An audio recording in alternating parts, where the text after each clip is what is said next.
From 1981 to 1985, major publisher Pocket Books released a fantasy and sci-fi genre line titled Timescape. Distinguished by its uniform, warped, undulating banner up above each cover, they reprinted numerous lauded Hugo and Nebula Award-nominated novels, including books from Gene Wolfe, George R.R. Martin, Paul Anderson, and even a few Pulp reprints from the purple prose of Clark Ashton Smith and his Weird Tales stories from the 1920s and 30s. All in all, they published over 30 original hardcover and over 100 mass-market paperback titles. They were pervasive in bookstores at the time, so much so that nowadays they're still easy to find at any used bookstore when searching the sci-fi, fantasy, or horror sections. But by 1985, Pocket Books decided to discontinue the series due to financial decline. Of these titles, Fantasy Annual was an ongoing anthology that seemed more inspirited to invoke horror, as you could see from these glorious artworks here, including this gem, Fantasy Annual 5. Yes, look closely and recognize. You may have guessed it by now. It's the horned monster creature the stepback art featured recycled from the 1980 book Jay Anson's 666. Definitely a beautiful work of art, in the echelons of anything the Vatican mosaics have to offer. That is, Jay Anson from Amityville horror fame. He decided to cash in on that. It's separate from the Amityville series.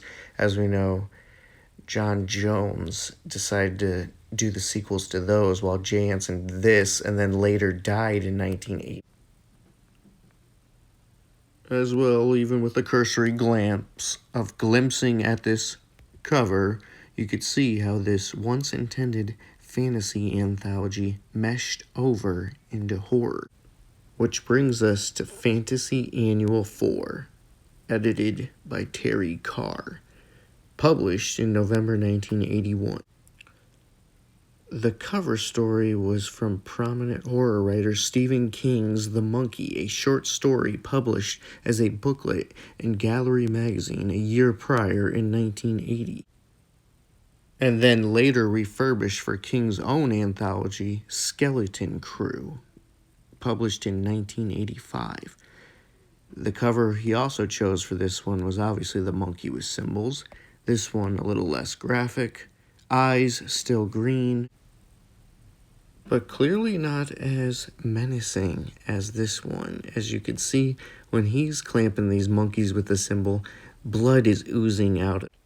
Same as the art from other famous horror titles from the 80s, The Piper, and even J.A. Anson's 666. The artwork is from Lisa Falkenstern. The back cover is splayed on a dark purple canvas. From the darkest curse of ancient evil to the farthest reaches of the human mind, tales of fantasy, whimsy, and terror.